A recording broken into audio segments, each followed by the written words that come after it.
محرم کا تقدس، اس کی حرمت آپ علیہ الصلاۃ والسلام کے زمانے سے بھی پہلے کی چلی آ رہی ہے۔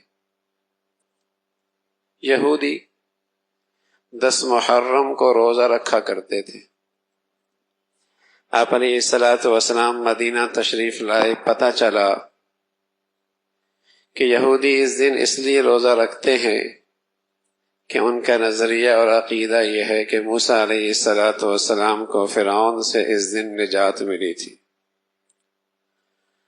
تو بطور شکر کے اس دن میں روزہ رکھتے تھے۔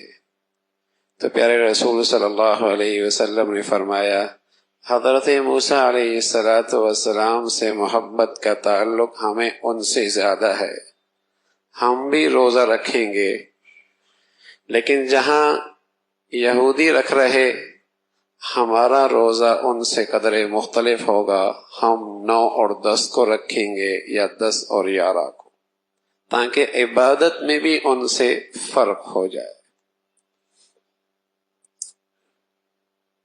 تو اس کی فضیلت، اس کی حرمت پہلے سے چلی آ رہی ہے۔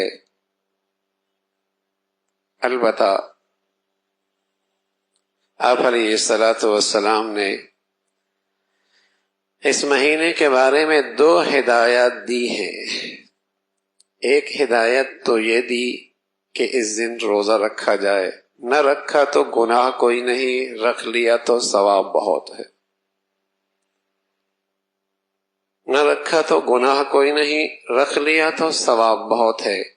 ترغیب یہ ملی کہ 9 10 رکھ لو یا 10 11 رکھ لو۔ اور دوسری ایک حدیث ملتی ہے جس میں آپ علیہ الصلاۃ والسلام نے فرمایا، 10 کو اپنے گھر والوں پہ کھانے کی وسعت رکھو۔ یہ 2 ارشادات اس مہینے کے متعلق ملتے ہیں۔